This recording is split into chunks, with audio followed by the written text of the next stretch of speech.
Angeles Children and Family Services facility was beaten to death while trying to break up a fight.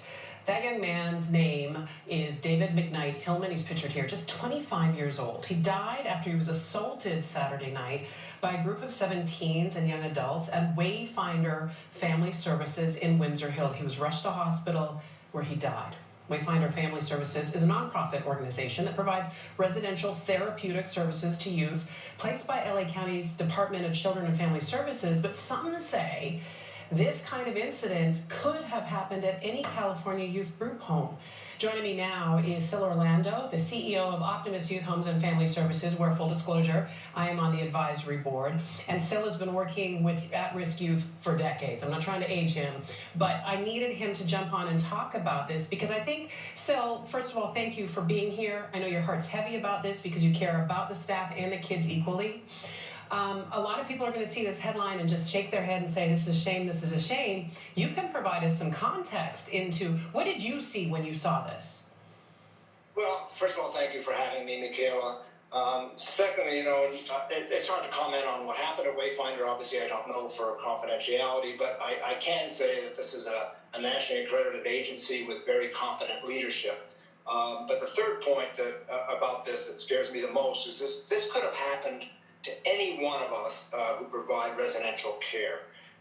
And the reason for that is that the state has implemented a relatively new, what I would say, ill-conceived, underfunded, documentation-oriented, overly regulated system of residential care statewide. Okay, so let's dig into that a little bit more. You've been doing this a long time, and I know because I sit on their advisory board. 20 years ago, you would get kids that would come into your facility. You're sitting in front of a virtual image of it. They would be younger, and you'd have them for longer, right? They'd be about average of 13 years old. They'd stay for just over a year. That's not the case anymore.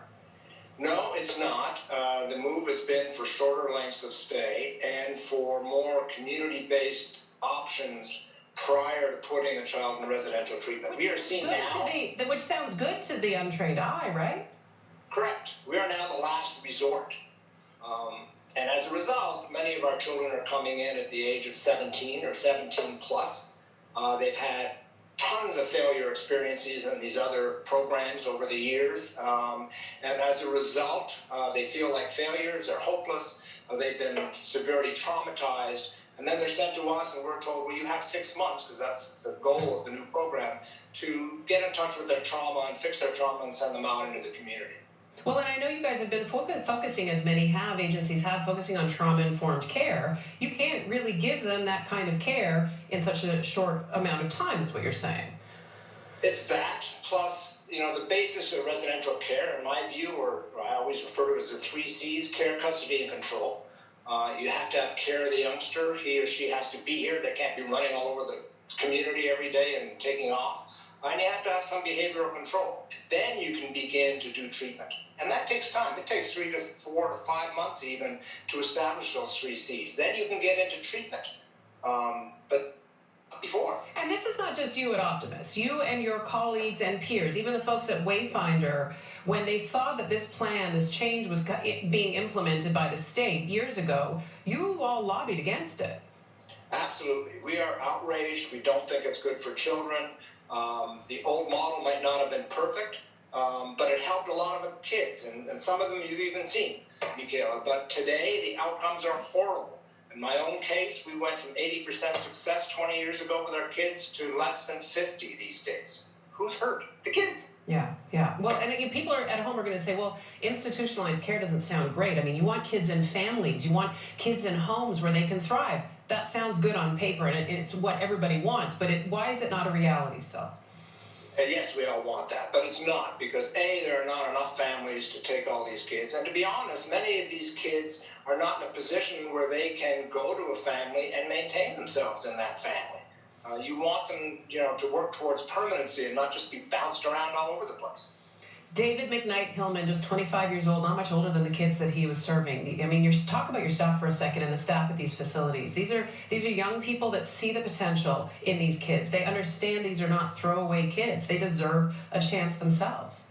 Yeah, the staff are extremely committed. You know, they're, as I said before, the system's underfunded, so they're not paid. You know, you're talking $16, $17 an hour to do this. You can get more at Starbucks and not have to put up with all the shenanigans. But staff are committed, and we feel badly that we can't have more of them to work with the kids. The ratio should be even higher than the state wants, given the level of difficulty. And we'd love to be able to pay them more so we can retain staff.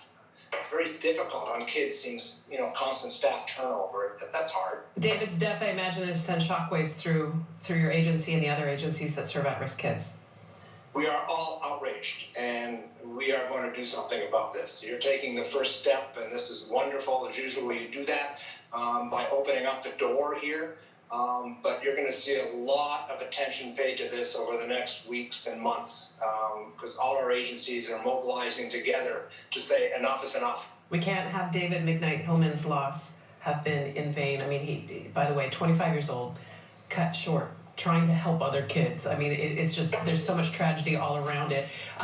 We actually have a statement that I wanted to read quickly from the Wayfinder. Let's see it here. Well, we all mourn the loss of David McKnight Hillman, a frontline staff member who worked with foster youth in South Los Angeles. The incident is heartbreaking. Our deepest sympathy goes out to Mr. McKnight Hillman's family, friends, and colleagues. They go on to say, well, we cannot comment on the specifics of this incident. We can say that the safety of our staff and the youth we serve is vitally important and an ongoing priority to our organization. May he rest easy. He served his community well. Sil, Orlando from Optimus Youth Home, thank you for jumping on to comment for us. We appreciate it, and hopefully they'll make some changes to protect and save lives. Thank you so much, Michaela.